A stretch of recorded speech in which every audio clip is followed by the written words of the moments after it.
Bueno, buenas tardes. ¿Esto se escucha? Así. Bueno, la voz mía igual se escucha, así que no hay problema. Yo voy a complementar algunos puntos que ha dicho la doctora Barón en el marco de la regulación de los órganos de extrapoder en el diseño constitucional mendocino, aplicado especialmente a Fiscalía de Estado. Y para ello vamos a abordar algunos puntos. Adscribo a lo que ha dicho la doctora en cuanto a la necesidad de la separación funcional que hace la Constitución, que no hace, mejor dicho, la Constitución del 16 entre Fiscalía de Estado y entre Fiscalía de Estado y Asesor de Gobierno. En la Constitución del 16 ahí están separados, pero acá Fiscalía de Estado constitucionalmente lo regula la Constitución de manera conjunta con el Asesor de Gobierno, cuando funcionalmente tienen competencias distintas. Entonces adscribo en que encara a una reforma constitucional debe estar separado Fiscalía de Estado como órgano de extrapoder propiamente dicho y Asesoría de Gobierno en el ámbito del Poder Ejecutivo como un órgano de control interno y asesoramiento propiamente dicho del Poder Ejecutivo. Por otra parte, encara una reforma, coincido con lo que ha dicho la doctora, si la Constitución de la provincia mantiene el sistema de secciones, prever una sección exclusiva de órganos extrapoderes donde, bajo mi punto de vista, deberían estar incluidos.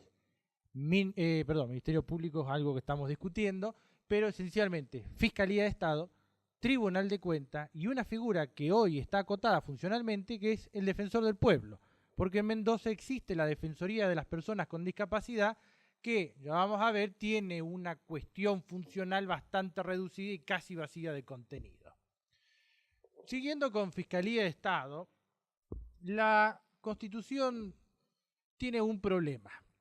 No prevé, o no previó nunca, mejor dicho, qué pasa en el caso de la vacancia de Fiscalía de Estado. ¿Quién es el subrogante legal del fiscal de Estado? Durante muchísimos años, conforme a la ley orgánica de la 728, el subrogante era nada más y nada menos que el asesor de gobierno. Y entramos en un contrasentido lógico jurídico bastante importante, porque eventualmente el que asesoró al Poder Ejecutivo en la sanción de una ley es quien luego tenía que denunciar la inconstitucionalidad de la misma ley que él mismo asesoró. Entonces, esto vino a ser subsanado con la ley 4418, que crea la Fiscalía Adjunta de Investigaciones Administrativas, en donde, bueno, en caso de no estar el titular de la Fiscalía de Estado, va a ser subrogado por el fiscal adjunto. Pero la ley encuentra otro problema. Dependiendo la extensión temporal de la cefalía, el fiscal adjunto de Investigaciones Administrativas no tiene la plenitud de las funciones del fiscal de Estado. La propia ley lo limita. Y queda sujeto a una aprobación de la legislatura para desempeñar esas funciones. El plazo es mayor a 90 días. ¿Qué pasa si la legislatura no da esa venia al fiscal subrogante? Estaríamos en una situación donde un fiscal estaría atado de manos, subrogando a otro, a la hora de ejercer las competencias que la propia Constitución le otorga. De manera tal que debería ser modificado, tanto en el marco constitucional como en el marco regulatorio, aquí hay que pensar que esto es una modificación conjunta, que la Constitución debe prever un subrogante distinto al fiscal adjunto de investigaciones administrativas, es decir, tiene que prever 3 sujetos distintos: el fiscal de Estado, el fiscal adjunto y el fiscal subrogante, que puede subrogar a cualquiera de los dos y asumiendo como propias todas las funciones que le son propias al órgano. Por otra parte, la designación del fiscal de Estado actualmente se estructura sobre un acto complejo, es decir, el Poder Ejecutivo con el acuerdo del Senado. La técnica regulatoria de la Constitución es perfecta, no hay problema ahí. El problema radica respecto de la designación del fiscal adjunto de investigaciones administrativas, que conforme a la ley 4418 es una potestad exclusiva del fiscal de Estado. Y la remoción del fiscal adjunto es una potestad exclusiva del fiscal de Estado. Entonces, eventualmente, cuando el fiscal adjunto investigue cuestiones que al fiscal de Estado no le interesen o no le convengan, estaríamos en un supuesto de violentar el mandato constitucional por una cuestión puramente coyuntural, de manera tal que la Constitución debe prever el mismo proceso de designación para el fiscal adjunto y... Sí, bueno, hace poco vimos un fiscal de Estado expulsando de la Fiscalía a un funcionario, a un director del área jurídica de Fiscalía de Estado por cuestiones puramente personales y no tanto jurídicas.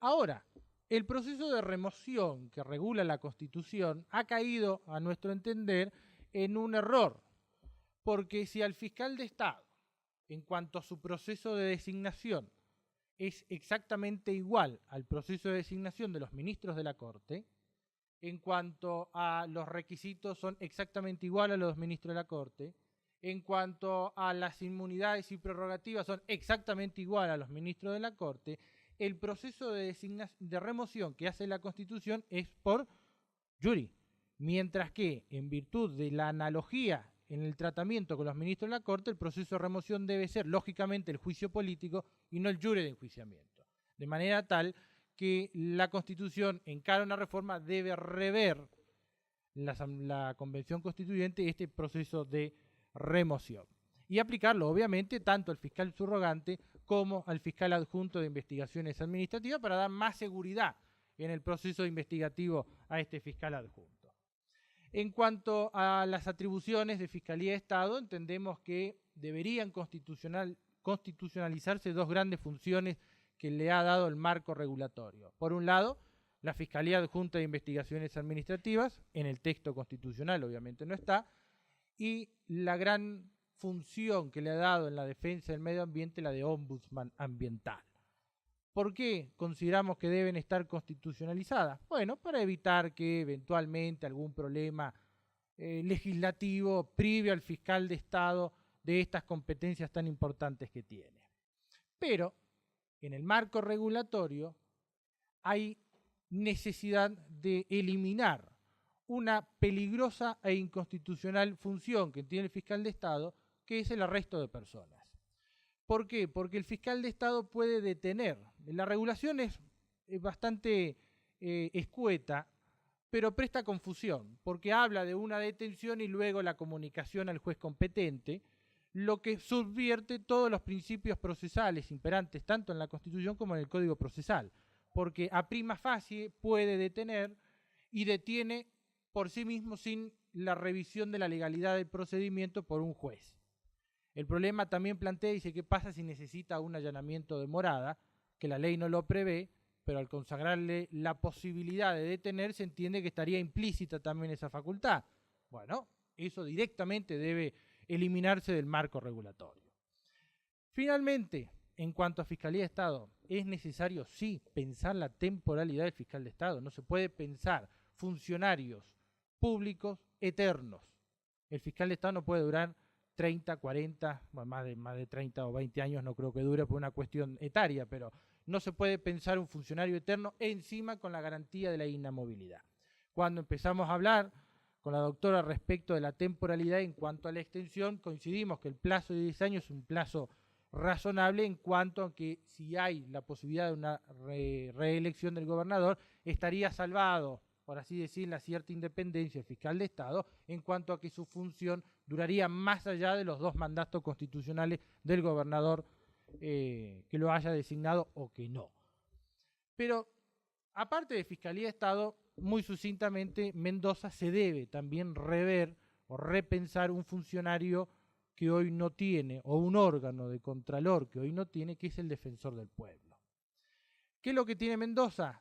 Tiene una defensoría penitenciaria muy acotada en sus funciones, sin legitimación procesal, una cuestión más que nada asistencial, y la Defensoría de las Personas con Discapacidad, también sin legitimación procesal activa, una cuestión de contención, de denuncias que debe esperar activar los mecanismos del INADI o acompañar a hacer la denuncia en sede penal al propio damnificado porque el propio defensor no tiene esta legitimación procesal. En el marco entonces debería darse al futuro Defensor del Pueblo la misma legitimación procesal que le consagra la Constitución Nacional del órgano y subsumiendo en la defensa tanto los derechos de los consumidores como los derechos de las personas con discapacidad y, por qué no, también subsumir las funciones de la Defensoría del Servicio Penitenciario. Esas serían las ideas que queríamos incluir tanto en Defensor del Pueblo como Fiscalía de Estado. Gracias.